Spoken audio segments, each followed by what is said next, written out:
Good morning students. Vivekananda senior secondary school Tonk से सामाजिक विषय के अध्यापक हमारे अतीत भाग 1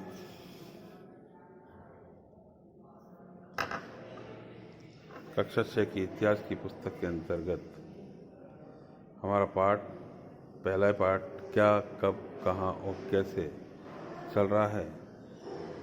उम्मीद करता हूँ कि आज हम इसको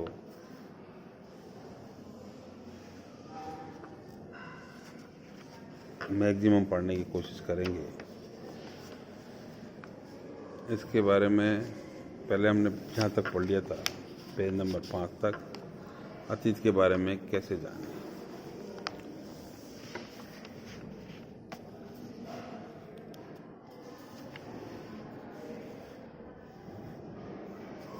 पहले देखेंगे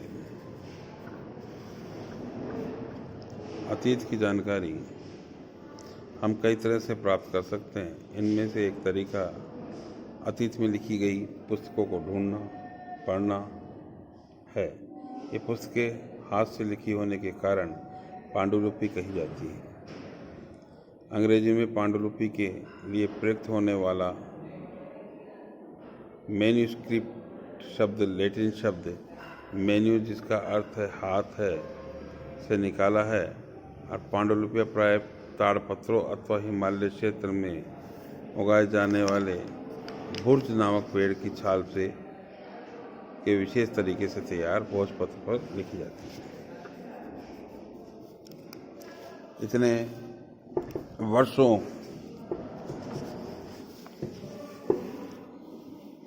में इनमें से कई पांडुलिपियों को कीड़ों ने खा लिया तथा कुछ नष्ट हो गई। फिर भी ऐसी कई पांडुलिपियाँ आज भी उपलब्ध है। प्राय ये पांडुलिपि मंदिरों, विहारों से प्राप्त होती है। इन पुस्तकों में धार्मिक मान्यताओं, व्यवहारों, राजाओं के जीवन, औषधियों तथा विज्ञान आदि सभी प्रकार के विषयों की चर्चा मिलती है। इसके अतिरिक्त हमारे यहाँ महाकाव्य, कविताएं तथा नाटक भी हैं। इनमें से कई संस्कृत में लिखी हुई मिलते हैं, जबकि अन्य प्राकृत और तमिल में है। प्राकृत भाषा का प्रयोग आम लोग करते थे। हम अभिलेखों का भी अध्ययन कर सकते हैं। ऐसे लेख पत्थर अथवा धातु जैसी अपेक्षाकृत कठोर सतहों पर उत्कीर्ण किए हुए मिलते हैं। कभी कभी शासक अथवा अन्य लोग अपने आदर्शों को इस तरह उत्कीर्ण करवाते हैं ताकि लोग उन्हें देख सकें, पढ़ सकें और उनका पालन कर सकें। कुछ अन्य प्रकार के अभिलेखों भी मिलते हैं जिनमें राजाओं तथा रानियों सहित अन्य स्त्री पुरुषों को भी अपने कार्यों के विवरण के उत्कीर्ण करवाए हैं। उदाहरण के लिए प्राय शासक लड़ाइयों में अर्जित विजयों को लेखा जोखा रखा करते थे। इसके तकनीक अन्य कई वस्तुएं अतीत में बनी हैं और प्रयोग में लाई जाती हैं। ऐसी वस्तुओं का अध्ययन करने वाले व्यक्ति पुरातत्वविद कहलाता है। पुरातत्वविद पत्थर और ईंट से बनी इमारतों के अवशेषों, चित्रों तथा मूर्तियों के अध्ययन करते हैं। वे औजारों, हथियारों, बर्तनों, आभूषणों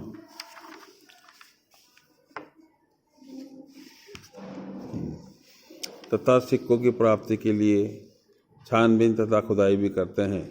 इनमें से कुछ वस्तुएं पत्थर, पक्की मिट्टी तथा कुछ धातु की बनी ही हो सकती है। ऐसे तत्व कठोर तथा जल्दी नष्ट न होने वाले होते हैं। पुरातत्वविद जानवरों, चिड़ियों, मछलियों की हड्डी भी ढूंढते हैं। इसमें उन्हें जानने में भी मदद मिलती है कि अतीत में लोग क्या खाते थे। वनस्पति के अवशेष बहुत मुश्किल से बच पाते हैं। यदि अन्न के दाने अथवा लकड़ी के टुकड़े जल जाते हैं तो वे जले हुए रूप में बचे रहते हैं। क्या पुरातत्वविद को बहुधा कपड़ों के अवशेष मिलते होंगे। पांडुलिपियों, अभिलेखों तथा पुरातत्व से ज्ञात जानकारियों के लिए इतिहासकार प्राय स्रोत शब्द का प्रयोग करते हैं। इतिहासकारों इन्हें कहते हैं जो अतीत का अध्ययन करते हैं। स्रोत के प्राप्त होते ही अतीत के बारे में पढ़ना बहुत रोचक हो जाता है, क्योंकि इन स्रोतों की सहायता से हम धीरे धीरे अतीत का पुनर्निर्माण करते जाते हैं। अतः इतिहासकार तथा पुरातत्वविद उन जासूसों की हर तरह हैं जो उन सभी स्रोतों का प्रयोग सुराग के रूप में कर अतीत को जानने का प्रयास करते हैं। अतीत एक या अनेक। क्या तुम इस पुस्तक के शीर्षक हमारे अतीत ध्यान दिया है? यहाँ अतीत शब्द का प्रयोग बहुवचन के रूप में किया गया है। ऐसा इस तथ्य की ओर ध्यान दिलाने के लिए किया गया है कि अलग अलग समूह के लोगों के लिए इस अतीत के लिए अलग अलग मायने थे। उदाहरण के लिए पशुपालकों तथा कृषकों तथा जीवन राजाओं तथा रानियों के जीवन के लिए के साथ व्यापारियों का जीवन शिल्पकारों के जीवन से बहुत भिन्न था। जैसा कि हम आज भी देखते हैं, उस समय भी देश के अलग अलग हिस्सों में लोग अलग अलग व्यवहारों रीति रिवाजों का पालन करते थे। उदाहरण के लिए आज अंडमान द्वीप के अधिकांश लोग अपना भोजन मछलियाँ पकड़कर, शिकार करके तथा फल फूल के संग्रहण द्वारा प्राप्त करते हैं। इसके विपरीत शहरों में रहने वाले लोग खाद्य आपूर्ति के लिए भी अन्य व्यक्तियों पर निर्भर रहते हैं। इस तरह के भेद अतीत में भी विद्यमान थे। इसके अतिरिक्त एक अन्य तरह का भेद है कि उस समय तिथियों का मतलब, अगर कोई तुमसे तिथि के विषय में पूछे तो तुम शायद उस दिन की तारीख, माह, वर्ष, जैसे कि 2000 या इसी तरह का कोई वर्ष बताओगे। वर्ष की यह गणना ईसाई धर्म प्रवर्तक ईसा मसीह के जन्म की तिथि से की जाती है। अतः 2000 वर्ष कहने का तात्पर्य ईसा मसीह के जन्म के 2000 वर्ष के बाद से है। ईसा मसीह के जन्म के पूर्व की सभी तिथियां ईसा से पहले ईसवी पूर्व के रूप में जानी जाती है। इस पुस्तक में हम 2000 को अपनी आरंभिक बिंदु मानते हुए वर्तमान से पूर्व की तिथियों का उल्लेख करते हैं। इतिहासकार और तिथियां अन्यत्र। अंग्रेजी में BC, हिंदी में ईसी पूर्व का तात्पर्य बिफोर क्राइस्ट, ईसा पूर्व होता है। कभी कभी तुम तिथियों से पहले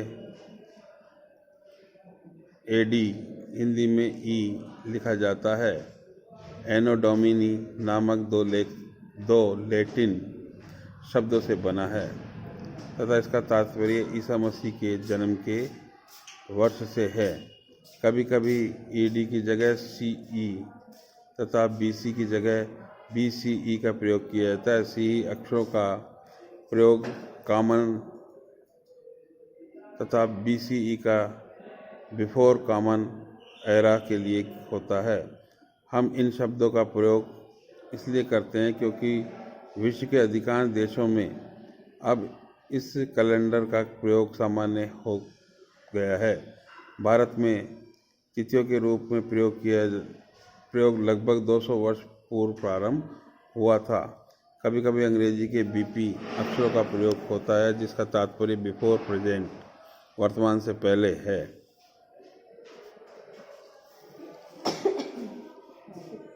इस प्रकार से हमारा बच्चों यह दिन समाप्त हुआ और आपको इस अध्याय के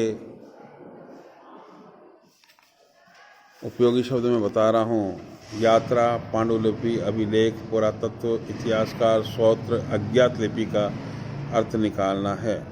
महत्वपूर्ण तिथियाँ हैं: कृषि का आरंभ 8000 वर्ष पूर्व, सिंधु सभ्यता का प्रथम नगर 4700 वर्ष पूर्व, गंगा घाटी के नगर, मगध का बड़ा राज्य 2500 वर्ष पूर्व और वर्तमान लगभग 2000 वर्ष पूर्व।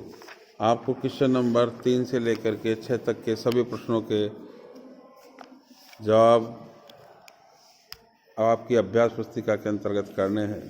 जब आपका कार्य पूरा हो जाए तो आप विद्यालय आकर के उसे जांच करा दें। तब तक के लिए बाय, गुड बाय बच्चों। हो गया।